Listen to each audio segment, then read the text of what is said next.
La densité de population ne dit rien sur la solidité des liens humains, car entre les murs tapissant nos villes se cachent des êtres invisibles, prêts à tout pour être écoutés. Good evening. I have asked for this radio and television time tonight for the purpose of announcing that we today have concluded an agreement to end the war and bring peace with honor in Vietnam and in Southeast Asia. 1973, le président américain Richard Nixon ratifie les accords de Paris, entraînant le rapatriement complet sous 60 jours des soldats américains présents sur le sol vietnamien. Parmi ces militaires se trouvent 7 hommes. Travis Bickle, 23 ans. Si on devait le résumer en 2 mots, on serait contraint d'utiliser solitaire et vigilant. De retour au bercail, le jeune homme fait tout pour s'insérer dans une société civile qui lui semble désormais étrangère. Victime de plusieurs symptômes de stress post-traumatique sur lesquels nous allons nous pencher, il est en plus confronté à une misère et une criminalité en plein essor. Incapable de se sortir de l'isolement social qu'il subit, Travis s'engage progressivement dans une spirale de violence que seule la mort pourra arrêter. Toute ma vie, j'étais suivi par la solitude, partout. Dans les bars, les voitures, sur les trottoirs, dans les magasins, partout. Il n'y a pas d'issue. Je suis abandonné de Dieu. 30%, c'est la part des vétérans du Vietnam ayant souffert de troubles de stress post-traumatique après leur service. À cette part s'ajoutent 22% ayant eu un trouble partiel. Ce trouble est caractérisé selon le DSM par des réactions intenses, désagréables et dysfonctionnelles provoquées par un événement traumatique. Tout le monde a déjà entendu le terme, mais de quoi s'agit-il concrètement ? Le TSPT comporte 4 familles de symptômes, une altération de la vigilance et de la réactivité, des effets négatifs sur l'humeur et les capacités intellectuelles, des symptômes d'intrusion et des symptômes d'évitement. Dans la première catégorie, on retrouve l'insomnie et le fait d'avoir un comportement imprudent et autodestructeur. La seconde présente le fait d'être déconnecté du monde et d'avoir une incapacité à éprouver des émotions positives. L'intrusion, quant à elle, se réfère au flashback des événements traumatiques et au fait de revivre les scènes de combat. Enfin, l'évitement consiste à éviter de parler, penser et pratiquer les activités liées au trauma. Mais qu'en est-il pour Travis ?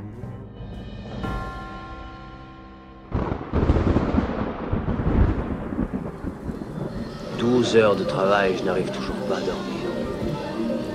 Merde, les jours passent l'un après l'autre, mais ils finissent jamais. » Le premier symptôme que l'on distingue chez Travis est l'insomnie, ce qui n'est pas étonnant quand on se penche sur sa prévalence chez les vétérans de l'armée. Une étude majeure de 1998 a montré que 44% des vétérans du Vietnam souffrant de TSPT avaient des difficultés à s'endormir, soit 9 fois plus que la population civile. Malgré la prise de somnifères, Travis est toujours sujet à des nuits blanches. Pour les mettre à profit, il décide de devenir conducteur de taxi la nuit. De 18h à 6h du matin, 6 à 7 jours sur 7, il bosse. Financièrement, il voit la différence, mais son job n'en reste pas moins au bas de l'échelle des salaires. L'un des problèmes du symptôme lié aux troubles de sommeil est qu'il exacerbe d'autres symptômes, en grande partie ceux de la seconde famille. Travis est d'humeur morose et ce, même quand il est entouré. Rien ne semble pouvoir élever son état émotionnel. On peut le remarquer lors d'une conversation avec ses collègues, où il est clairement en retrait. Alors que l'un d'eux partage une anecdote drôle sur l'une de ses conquêtes, le jeune homme peine à réagir, et lorsqu'il prend la parole, il le fait pour raconter un fait divers sordide, dévoilant à tous la noirceur de ses pensées, mais surtout son détachement émotionnel à l'égard des autres, un autre symptôme de cette famille. Avec plus de 2 symptômes de cette catégorie, Travis valide cette première classe de symptômes. Au niveau de l'intrusion, il est fort probable que Travis ait des cauchemars récurrents qui fracturent son sommeil. On ne distingue en revanche pas de flashbacks lui faisant revivre émotionnellement le combat. Il n'y a pas non plus de déclencheur extérieur d'une détresse relative aux souvenirs, comme des bruits ou des sujets de conversation spécifiques. Travis est au contraire à l'aise avec la violence et le vice, même s'il se refuse de l'admettre. Sa motivation à faire des rondes dans les quartiers les plus crasseux et les plus dangereux de New York n'est selon moi pas seulement financière. Il y a comme une forme d'obsession à l'égard de la dépravation.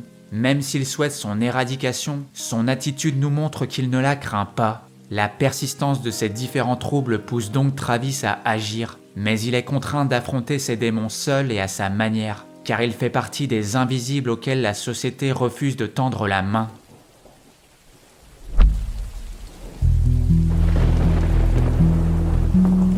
1976. Malgré les pressions des associations de vétérans, le trouble de stress post-traumatique n'est toujours pas reconnu comme un trouble psychiatrique à part entière, du fait du manque de recherche empirique à son sujet.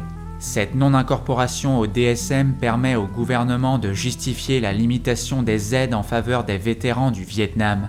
Alors que l'opinion est très hostile à l'égard de ces vétérans et que les conséquences économiques du premier choc pétrolier se font encore ressentir, aucun gouvernant ne se risque à proposer une augmentation du budget alloué au département des anciens combattants. L'accès aux soins et la reconnaissance même des troubles endurés par les vétérans comme Travis sont donc extrêmement limités. Notre chauffeur de taxi se retrouve ainsi voué à lui-même, à l'instar d'Arthur Fleck de Joker, que j'avais analysé précédemment. Comme Arthur, Travis n'a d'autre choix que de recourir à l'automédication pour atténuer ses troubles mentaux. Il y a d'abord les somnifères, dont nous avons évoqué l'inefficacité, puis les cinémas pour adultes, dont l'impact demeure insignifiant. Travis décide alors de voir plus grand. Il tente de renouer du lien social, et c'est là que Betty intervient. Betty est une femme de son âge travaillant pour la campagne de Charles Palantine, candidat à l'élection présidentielle. Betty représente tout ce que Travis recherche chez une femme, belle, intelligente et calme. Il l'aborde directement sur son lieu de travail et obtient un rencard avec elle. Alors que le courant passe bien entre les deux, Travis se met bizarrement à rattacher l'avis qu'il a sur elle à celui qu'il a du candidat Palantine. Quand il idéalise la première, il idéalise le second. Un couple est donc sur le point de naître, mais au dernier moment, Travis commet une erreur fatale. Il décide de l'inviter dans un cinéma pour adultes. Même s'ils ne sont pas seuls, les usagers sont tous déjà en couple, et ont donc cette confiance et ce lien que Travis et Betty ne partagent pas encore. La séance tourne au fiasco, et Betty quitte les lieux, dégoûtée à la fois par le film projeté mais surtout par Travis. Cette maladresse de sa part peut être expliquée par l'un des symptômes que l'on vient d'évoquer, le détachement émotionnel. Cet état mental pousse mécaniquement l'individu à s'isoler socialement par désintérêt pour les autres. Cette solitude a ensuite pour conséquence de réduire sa cognition sociale. La cognition sociale d'une personne est sa capacité à percevoir et comprendre les pensées, intentions et les émotions des autres. C'est donc cette réaction en chaîne qui est, selon moi, à l'origine de l'erreur de Travis. Malgré ses excuses, Betty coupe définitivement les ponts, ce qui le plonge à nouveau dans la tourmente. Durant l'une de ses tournées nocturnes, il tombe sur un client résolu à prendre les armes. Trompé par sa femme, l'individu avoue à Travis qu'il compte l'abattre elle et son amant, et que rien ne pourra l'en empêcher. Cette simple interaction de quelques minutes ravive des pensées sombres qu'il parvenait jusqu'ici à masquer au monde. Ah quoi, c'est la vie qui est pas une vie? Bah, voilà, c'est la vie tout ça qui est c'est pas... normal, ça arrive à des gens très bien. J'ai plus le moral, je suis déprimé. Il y a des moments où je me demande, tu vois, si... Tu sais, j'ai vraiment envie de... Il y a des moches d'idées qui me travaillent dans la tête. Pause. Voilà le visage d'un homme sur le point de craquer mentalement. L'armée forme des civils à devenir des soldats, mais elle ne forme pas des soldats à redevenir des civils.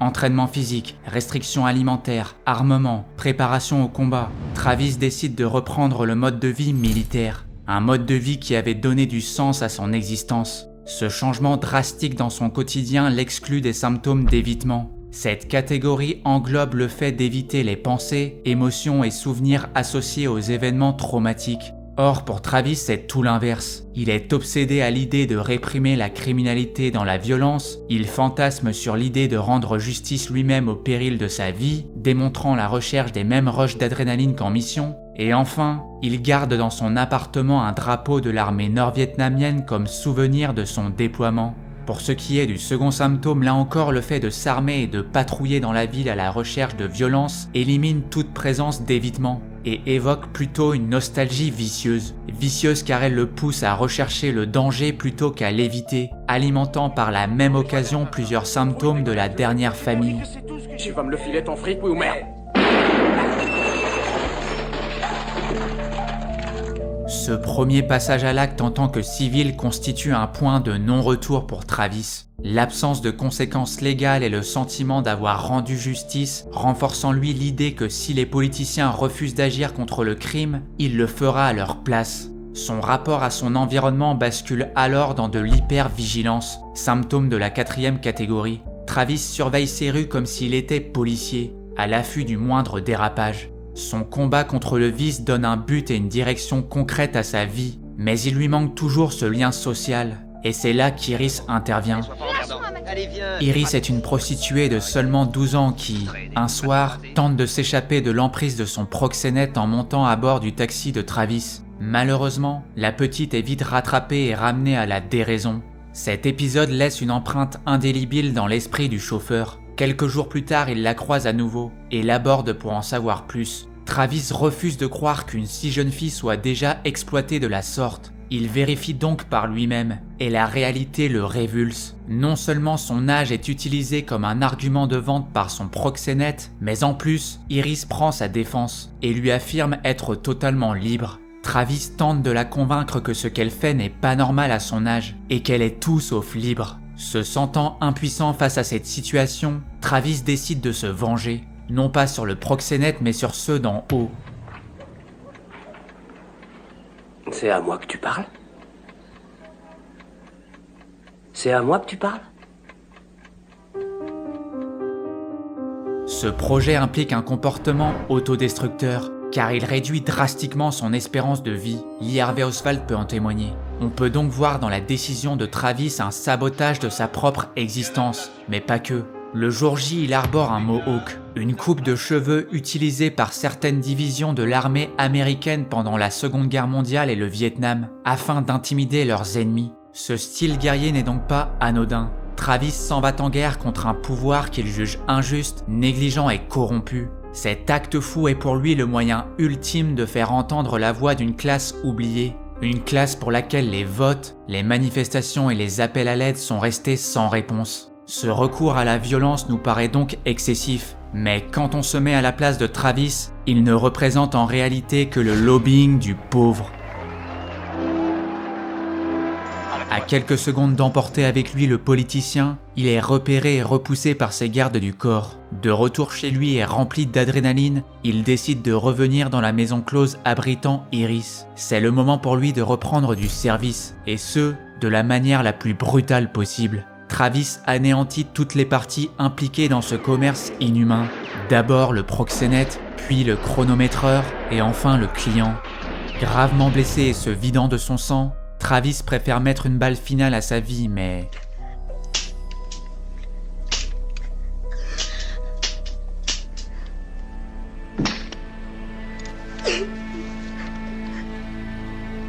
Quand on reprend la grille de diagnostic du trouble de stress post-traumatique, Travis valide selon moi 3 des 4 catégories de symptômes, l'évitement n'étant pas présent. Je ne lui attribuerai donc pas de TSPT au sens du DSM-5, mais on peut quand même parler avec Travis de trouble de stress post-traumatique partiel, un terme qui était utilisé dans l'étude de 88. Cette notion regroupe les individus disposant de plusieurs symptômes du trouble sans pour autant en être diagnostiqués.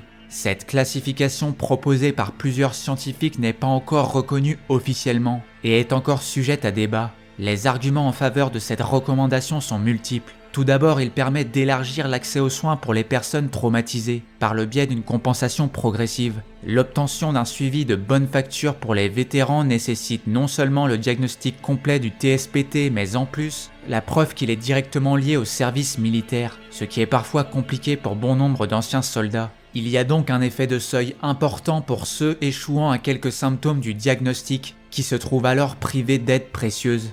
L'autre bénéfice porte sur la pertinence des soins octroyés. Ajouter cette classification permettrait de mieux adapter les traitements administrés et leur suivi sur le long terme. Il y a enfin une volonté de la part des spécialistes d'inciter davantage de vétérans à demander de l'aide. Une grande partie d'entre eux, voyant la nature extrême du TSPT, minimisent leurs troubles, alors qu'ils présentent plusieurs symptômes dangereux pour eux et pour leur entourage. L'ajout du trouble partiel les pousserait donc à solliciter une assistance médicale avant que leur cas ne s'aggrave, et qu'il ne soit trop tard.